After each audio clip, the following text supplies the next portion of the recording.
Hi, welcome back or welcome to my channel. If you're new, my name is Laura. Hi, hello, welcome. Today we are wrapping up the 20 favorites in 2020 project that was started by Denise or at Just Some Makeup Pans over on Instagram. I will have her linked in the description box below as I always do. I was supposed to film this update actually last week, but I decided that I wanted to take the extra week or so and finish up a couple products. That way we can have an extra exciting update this time. So I have my 10 items. If you don't know, I did this initially as a rolling 20 item project pan, which was just overwhelming. And then we dwindled it down to make it a rolling 10 pan. So I have 10 items in front of me, the majority of which I have met goal or hit goal, finished up, whatever you want to say. So let's just go down the list and talk about what these items are. And the first one's an exciting one. So I have this guy here. This is my bareMinerals Bisque. It's a concealer powder. I wear it almost every day. I did wear it almost every day because y'all, she is done-zo. So there is nothing left in this guy. I actually ended up taking the sifter out because this packaging from bareMinerals is pretty easy to take the sifter out. I'm not going to be able to do it on camera now, which is great, but I'm able to lift this out, and I dumped it into another container and used it all the way up, and I'm very, very excited. I actually ended up mixing it with the lace setting powder by Makeup Revolution and used it as an all-over setting powder just because this is super, super old, extremely old in my collection, and it was just time to kind of get it gone. I have another concealer powder that I will now use in place of this, which I'm fine with. I actually like the other one more. But this was lovely. It's a great concealer powder if you are looking for something to give you extra coverage. If you don't think your concealers do enough, this is a great thing to just kind of tap on over and get extra coverage where needed. So I really appreciated this. Especially, I would use this if I needed to touch up after work or something, if I wanted to film a video after work. This was a great touch-up powder. The next item I have is this guy here. This is the CoverFX Custom Enhancer Drops. I have mine in the shade Moonlight, and I made a really decent amount of progress on it this month. I didn't finish it. It was kind of an impossible task, I feel like, because this wasn't in the project the entire time. I had a jelly highlight, and then I think in August I moved to this one into it after finishing it. So we rolled it in at that purple line. We were at that coral line, and now we are down at that purple line again. I don't know if you'll be able to see the demarcation in there, but we made a good amount of use in this product this month. I'm pretty happy with it. What I've been doing is actually mixing this in with my primer. So I tend to use a lot more when I mix it in with my primer than if I just apply a couple drops onto my cheekbones. So mixing it in with the primer, I can apply it kind of everywhere, get myself a nice, incredibly glowy base, which I really enjoy, a nice glowy base, and then covering it up with foundation so it's like a lit from within kind of base. The next item is one that I almost want to go back in time and smack myself for putting this in and putting the goal what we put it as. That is this guy here. This is my Lancome La Vie Est Belle perfume. This always reminds me of this time of year because when I worked at bareMinerals, there was a girl I worked with who wore this, and I loved it on her and ended up buying it for Christmas one of the years I worked at bareMinerals. And the goal was to finish this, which this is a big, big size of perfume. This is the 2.5 fluid ounces or 75 ml perfume size, which was the biggest at the time. I don't know if it still is, but we started up at that coral line, then we're there, then the other one, and now we're down there. The bottle is tilted, so I feel like I made a decent amount of progress. And it used to be when I held it this way, we were exactly halfway, meaning it was basically where that straw is, and now we're definitely lower.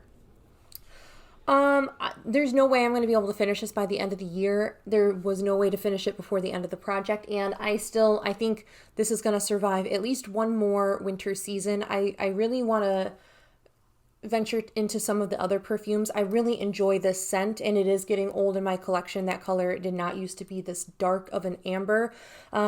So eventually I want to finish this up. I think I want to give myself a little bit of a break. Then we move to my Hourglass Veil Soft Focus Setting Spray. I don't exactly know. This is an opaque package, so I won't be able to like mark this, and I knew that going in. But if I were guessing, I think we are maybe about halfway. We're probably down here now. This dropped quite a bit of weight. I used this guy a total of 37 times, 17 times this month, and we went down 45.2 grams in this project. Yeah, I really enjoy the setting spray. The mister is so beautiful. I hope you saw that. I don't want it to get in my coffee though. Then another exciting one is this guy here. This is my bareMinerals Ready Foundation in Medium Beige. I think I talked about this when I rolled this in, which I don't remember when exactly I rolled this in, but I actually mixed this with the Makeup Revolution Lace setting powder. So the formulation of this wasn't true to how it used to be. So it was really, really powdery, which I didn't mind. I don't mind a loose powder. I don't mind that. That's kind of how I got into makeup, was with loose powder, so it doesn't bother me at all. So I ended up kind of plowing through this, and I didn't realize. Then a lot of the pieces were breaking apart, so I ended up, I mean, I'm finished with it obviously, but I ended up crushing everything out and putting it into another container and using it that way. This is just staining. That's not like actual powder that I can use. But I'm really stinking proud of this because this has been kicking around in my collection for so long. This was actually something that I left at work at my desk because it was a nice touch-up powder. Then another exciting one is this guy here. This actually housed my NARS Orgasm concoction that I made. When we rolled it into this project, we were at that purple line, I believe. Then we were at that coral line, and now we're done with it. We are completely done with this, and I'm so beyond thrilled about it. I did not like the NARS Orgasm. I didn't like it. It wasn't a shade that I thought suited my skin, so I did mix it with a couple other blushes. The next is another exciting one. So the Stila Shimmer and Glow and Kitten. I ended up, if you are unfamiliar, I think when I rolled this one in, you guys saw that I actually decanted it into this like old MAC paint pot that I had kind of kicking around. This is really great for like cream products, I've found. But we have completely used up the Shimmer and Glow, and I found a way that I really enjoy rehydrating these. And I'm going to share it with you because I feel like not many people know that they can do this, and I don't know if anyone has done this before me. I'm sure they have, but I have been posting it on my Instagram quite a bit, and I've been calling them my kitten concoctions. So what I've been doing with this is I actually, like any of my P. Louise color bases, if I want to transform Kitten into any other color, I mix a tiny dot of these with my NYX glitter primer. And I'll have a picture here of like what I'm talking about, but it makes such a, it changes the color of the Shimmer and Glows, and it makes it so it like sticks on and doesn't move off your eyelids at all. So I filmed a couple videos wearing like my Kitten concoctions that I've made, and I was so beyond happy about them, and I think that they turned out absolutely beautiful, and I cannot wait to get through my other Stila Shimmer and Glows in the same manner that I did this. I tried once where I mixed like a white foundation mixer to kind of make the red P. Louise base a little bit lighter and more pink, and it worked amazing. So I have a darker Shimmer and Glow in my collection that I really struggle using, so I'm definitely going to do that trick with the white foundation mixer and then the NYX glitter primer to sheer it out and make it a beautiful light wash of color instead. And I'm so excited. I'm so happy that I found a way that I actually really enjoy using that product. Then another exciting one is I feel like everything's exciting in this video. It's more than half the products are good updates. And that is this guy here. This is my bareMinerals Cream Soda Loose Shadow. And y'all, she is completely done. We were at that purple line, then we were at that orangey coral line, and now we're completely done with this. So as you can see through it. We're done. Nothing left in there. I'm very excited about this. Then a product that I really, really, really, truly thought I could finish this in a month, and we just didn't get there. And that is this guy here. This is the NYX Pore Filler. This is just a foundation primer. It's a lovely product, actually. If you're in the market for a nice pore filling primer, this is amazing. However, I feel like I use it too many days in a row. It does clog my skin a little bit, like clogs my pores, not my skin. It'll clog my pores just a little bit if I go a little too heavy-handed with it. So I have to be a little less generous, but this is the primer that I've been mixing with my CoverFX custom enhancer drops, and really, really, really loved the finish. And honestly, I can see myself repurchasing this NYX Pore Filler in like the full size. This was just a trial size or a free sample with purchase when I made a purchase from Ulta a couple months ago. I thought it was a nice enough size to that I could just kind of plow through it in a month. Not there yet. I think maybe I would be able to finish this before we move in a couple weeks. So I'm hoping that I can finish this before the move.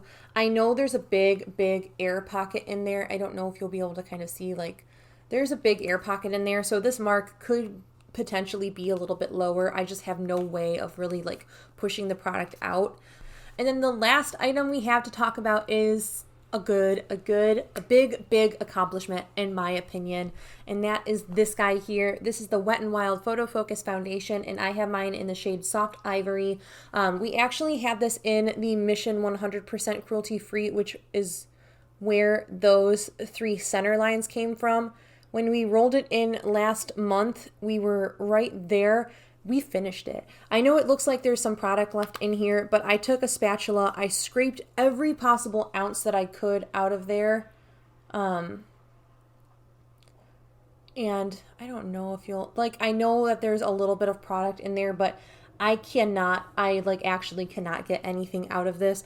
So I'm stinking proud of myself for just kind of plowing through this and getting it done and out of my collection. I'm really actively trying to get my foundation numbers down because I have received quite a few foundations via Influencer.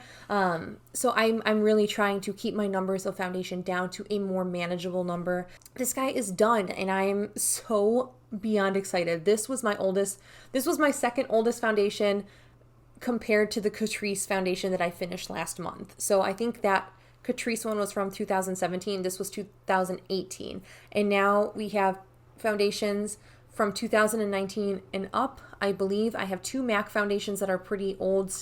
They're the oldest ones in my collection now. So those are going to be my next target, but I'm really excited about finishing that guy up. So if you kept count, that's 1, 2, 3, 4, 5, and 6 items that we finished in this project, and I could not be more happy about finishing that many items. Now, I don't have the number in front of me, so I will put it on the screen right now of how many items we've hit goal on, whether that is finish or just like hit pan or whatnot. Now, I will say in the beginning of the year, I did make myself some pretty easy goals, and I didn't realize how much I would crush the goals, like hitting pan in some items that I've never really hit pan in before, and realizing I'm kind of a bad bee with hitting pan and highlighters. So I'm pretty darn excited about the usage I've got in my collection, the items that I've hit pan in, the items that I've completely used up in. There are some items that I just would have never reached for and never would have like tried to finish. Because of this project really pushed me out of my comfort zone to put some of these items in there. And I'm so beyond happy that I had the chance to do this project. And this is my first full year of project panning. I'm so happy that you guys have been on this journey with me, really understanding like what panning is, what I want in my collection, and how I don't want to have like this ridiculous big like Sephora in my apartment or house anymore. I want to have a more curated collection and be able to enjoy everything I own. I hope you guys are doing well. I hope you're staying healthy, sane, and safe, and I will catch you in my next video. Bye.